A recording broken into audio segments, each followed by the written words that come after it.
In the previous section of the course, we looked at the construction of composite parts using wet lay techniques, also known as hand lamination. In this section, we'll be looking at the repair of composite parts, which will also be using wet layups. The process is similar between fiberglass and carbon fiber parts, but has a few significant differences. So we'll look at fiberglass repairs in this module and carbon fiber repairs in the next, showing an example of a real automotive part in each. Before we get into the practical work, this is an extremely dusty process involving cutting composite materials, so it's recommended that we work in a suitable environment, be it outside or a part of the workshop that we don't mind getting covered in dust.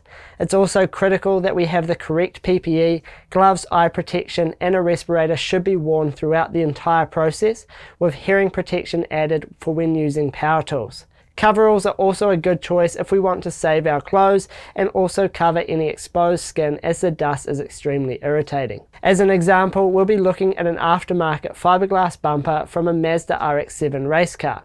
This part has had an impact and cracked in a few areas, the worst being around the brake cooling duct. The wrap has already been removed from this part and we just need to repair the fiberglass so it's strong and smooth enough to be wrapped again. If the part is dirty from life on a race car, we first need to give it a good clean using a product like Simple Green or soapy water, and ideally a pressure washer and a good scrub with a Scotch pad. A key idea behind most composite repairs is similar to that of rust repairs in steel or rot in wood.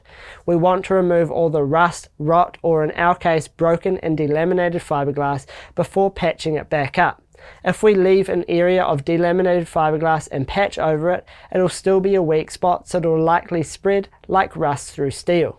These areas are visible in fiberglass as the damaged area turns white and more opaque, where there is fractures and delamination.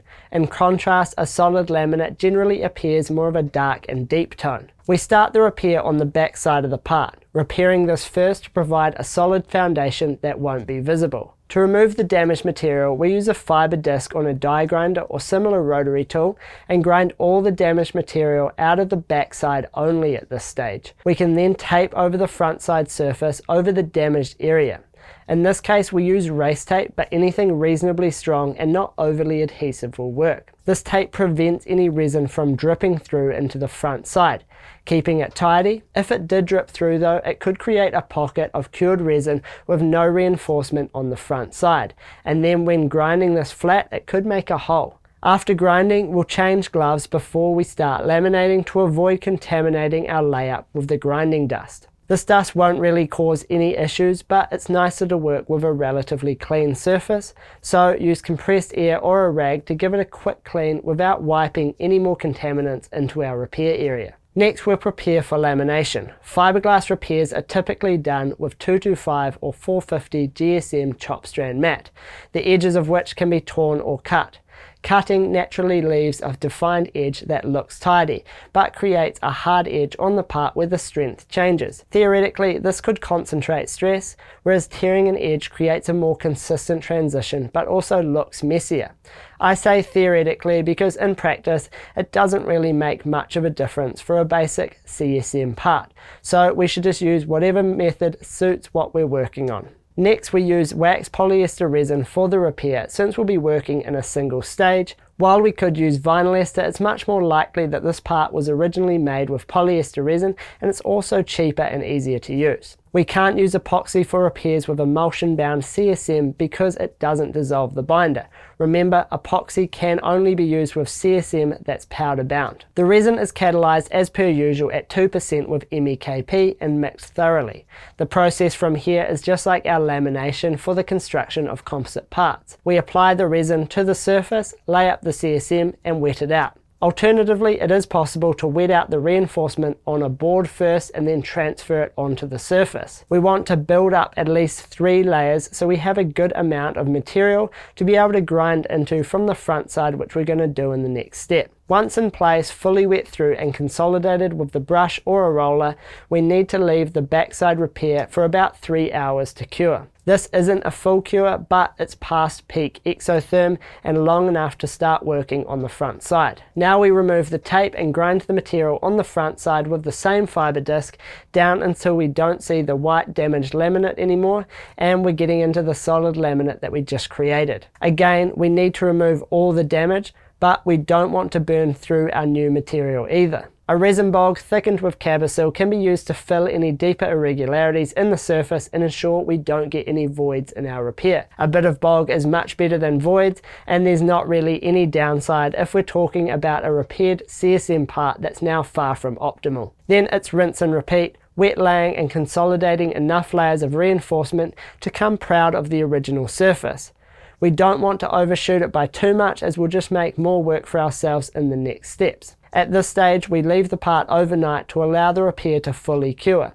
Then we can grind the front side down to match the original contour of the bumper. The bulk of the material can be removed with the same fibre disc on the die grinder, but as we approach the original shape, we'll switch to a dual action sanding machine, also known as a DA machine, for more control. Anything between 80 to 400 grit should be suitable. At this stage, our repair work is basically done, and we're entering the realm of auto bodywork, which of course isn't the focus of this course, so we'll gloss over some of the finer details. To finish the part, we use a lightweight body filler, mixing thoroughly with the hardener as per the supplier's instructions, and then applying it over the front side surface to fill any remaining imperfections. After this is dried, we can sand back the excess again to match the original bumper shape, continuously checking with our hands to feel the surface profile and not remove too much material. We then also sand a larger area around the repair with 400 grit and spray on a primer to seal up the repair. Some more sanding and smoothing later to match the surface finish, and the part can now be painted or wrapped to suit the car. So let's summarize the key things to remember from our repair. Before we start any composite repair, we need to ensure the part is clean, we're working in a suitable area, and have the correct PPE. For our fiberglass bumper, we started by grinding out all the damaged laminate from the backside, cleaning the area, taping the front side of the part, and then wet laying a solid foundation on the back with CSM and polyester resin. Once this was cured, we shifted to the front side of the part, removing the tape, grinding away the damage, and then laminating proud of the original surface of the part. We then used a grinder and DA sander to match the original surface, with some body filler to fill irregularities, and primer so the part is now ready for whatever finishing processes will follow. That was just one of the many modules found in High Performance Academy's Motorsport Composites Fundamentals course. This course gives you the fundamental knowledge and practical skills to be able to make high quality and fit for purpose composite parts for your project car. If you're tired of paying someone else for disappointing results and compromising your build, this is the course for you. For more information and to purchase this course, click the link to enroll now.